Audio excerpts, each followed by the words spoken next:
Hello, and welcome back to my very late review of Black Clover chapter 368, titled Only the Beginning.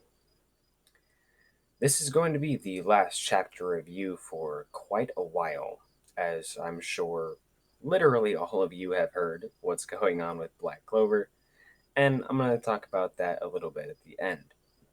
However, this is going to be the last chapter until December. So, we open chapter 368 with Yami versus Morgan. Yami has his Black Moon active, and Yami looks very worn down here. Morgan says, "As expected of you, Yami, you've gotten stronger. I'm sorry, but I can't waste any more time on you. I still have another magic that Lucius gave me. Let me show you." Yami is shocked as Morgan pulls out a dark magic blade along with his own light magic blade. Dark magic emanates from the blade as Yami is lifted up, being pulled towards Morgan. Morgan fires beams of light magic that Yami blocks. Yami says that his power output is on a different level, as we see Yami's Black Moon get swallowed up. Morgan rushes Yami and cross slashes him across the torso. Yami spits out blood as Morgan says, "I'm sorry, Yami. I became the strongest magic knight by myself."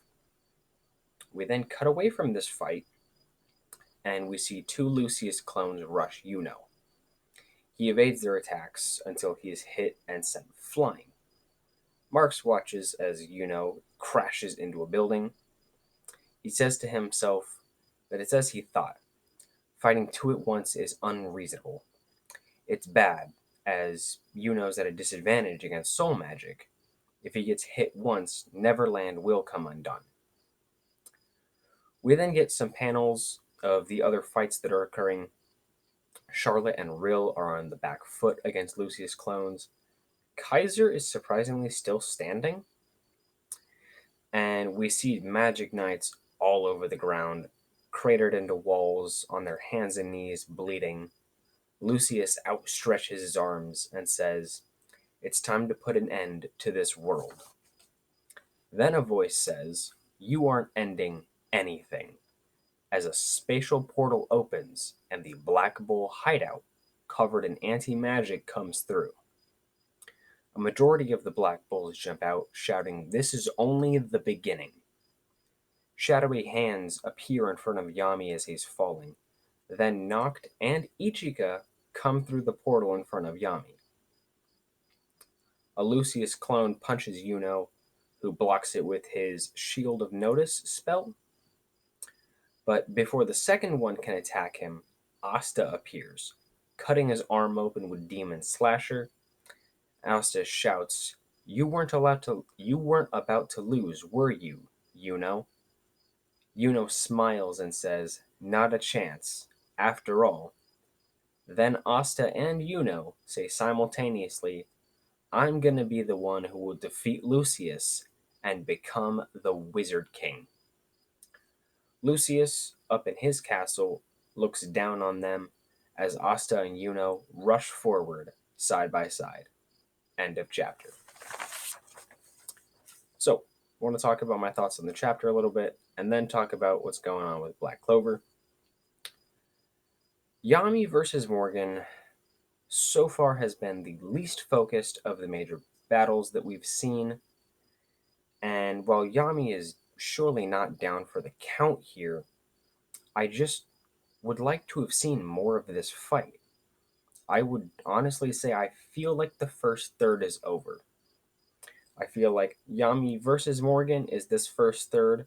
Noct and Ichika versus Morgan is going to be the second third, and then Yami getting back up is going to be the conclusion of this big Morgan fight that's going on. As for what occurs in this fight, this really caught me off guard. Now, I thought that we were going to continue the trend of the Supreme Devils, and I thought that Morgan would be given Lucifagus, the devil that Morgan sent back to the underworld and that inevitably caused Morgan's death.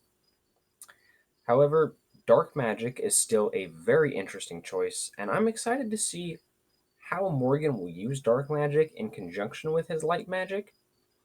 And honestly, I just visually like an individual using both dark magic and light magic. It's pretty amazing to look at. Now, the Black Bull's entrance was great. However, at the same time, I just don't think that it had the weight that I expected it to. And this is just due to the fact that it comes and goes just like that in one page. They're here, and by the time they're here, the chapter's practically over. And it's already kind of a short chapter as is. I just don't feel like we spent any time lingering on anyone's reactions to the Black Bull showing up to save the day, which is a little unfortunate, but I do still think their entrance was handled really well. Now, Noct and Ichika. There's a lot that I like here, but also some that I dislike. Starting with what I dislike, and this stems mostly from Ichika, is that no one's asked about her. Asta hasn't explained who she is, and I just would absolutely have loved to have seen a conversation between Noct and Ichika prior to them showing up in the Clover Kingdom. And it's not even just the two of them. I really would like to have seen Ichika interact with any of the Black Bulls. This is the younger sister of the man that they all look up to, and no one seems to care. Now, granted, no one's asked.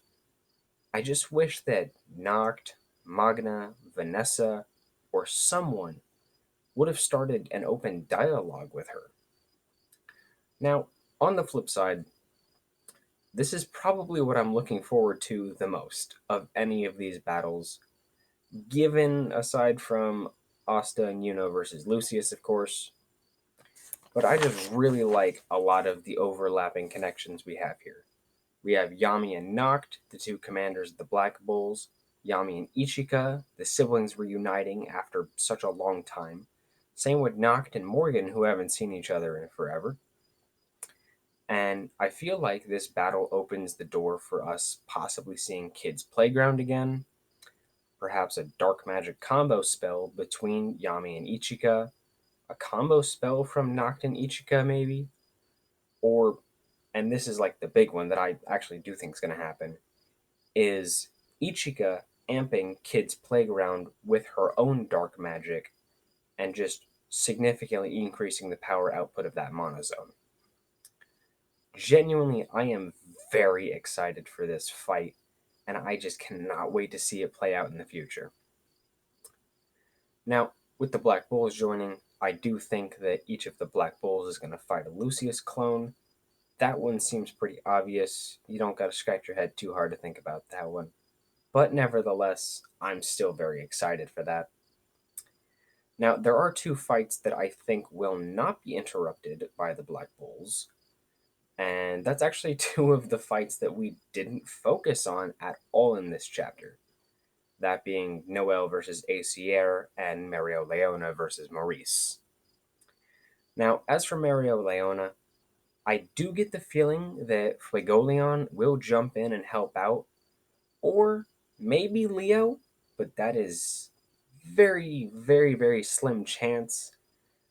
I just do think that it would be interesting to have the three siblings all participate in a fight together. Now, of course, I do think the major portion of the battle, and ultimately the victor and the person who will probably kill Maurice, is going to be Mario Leona. But I think that it would be quite interesting to see the Vermilion family fight together. Now, as for Noel versus Acier, I do think that this fight is just going to be all Noel. It's going to be her big spectacle without anyone ruining it.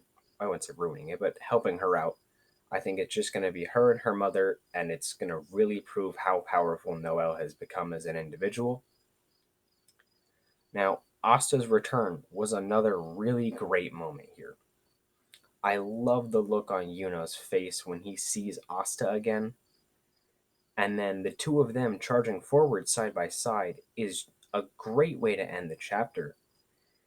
And Unfortunately, I really just don't have too much to say on this specific sequence, other than I really appreciate Asta and Yuno still being side by side after so long. And I really just enjoy how the chapter ended. I think it was done really well. Now, one last thing in regards to the story is that I was wrong last chapter about Asta's sword.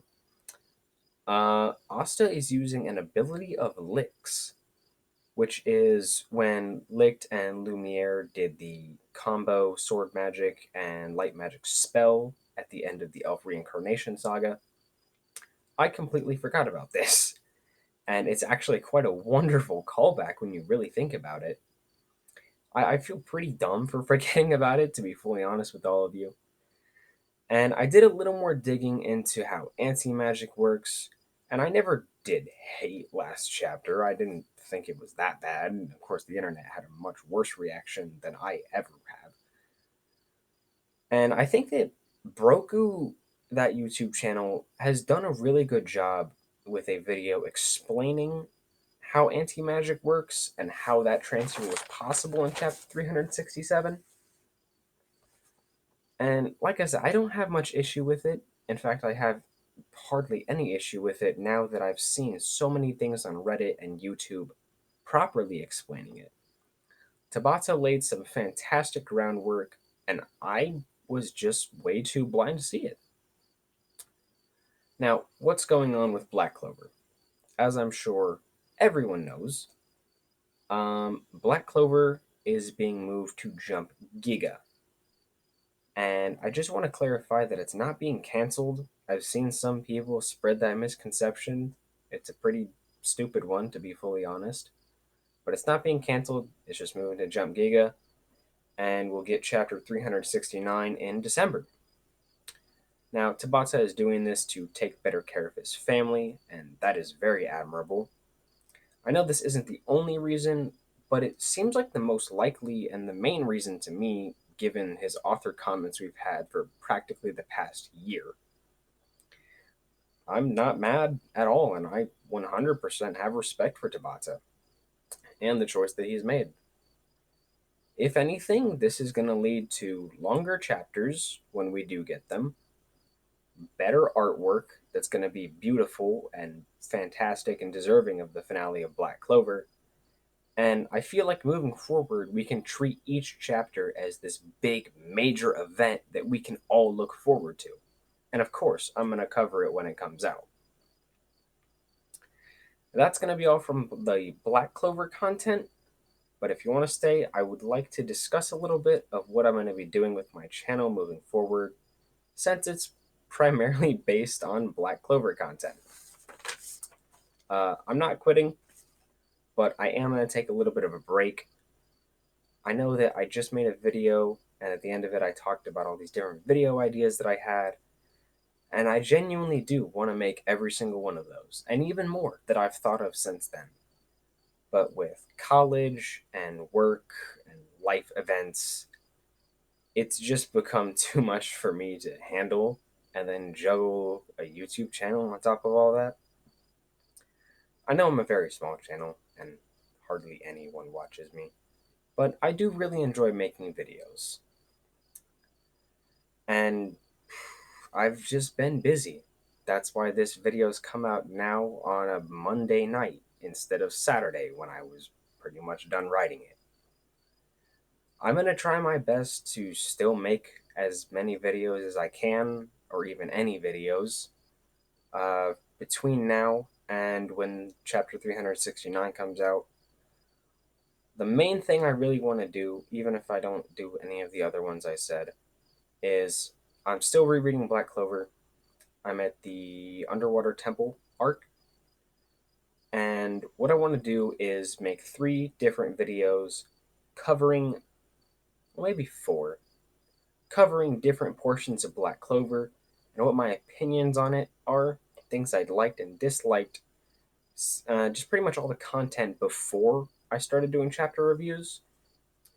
I'm probably going to do one covering that first, like, Eye of the Midnight Sun kind of saga that ended with the Witch Queen's Forest arc. then the Elf Reincarnation Saga, Spade Saga, and then the Final Arc Saga. And at the end of the Final Arc Saga, I want to throw in some fun little theories that I have about the ending. Hopefully, I will do all of those before Chapter 369 comes out, but regardless, I get the feeling that I'm going to have all four of those videos done before any of my wacky theories come true. So, that's going to be all for me today, and probably all for me for a little bit. Bye, guys.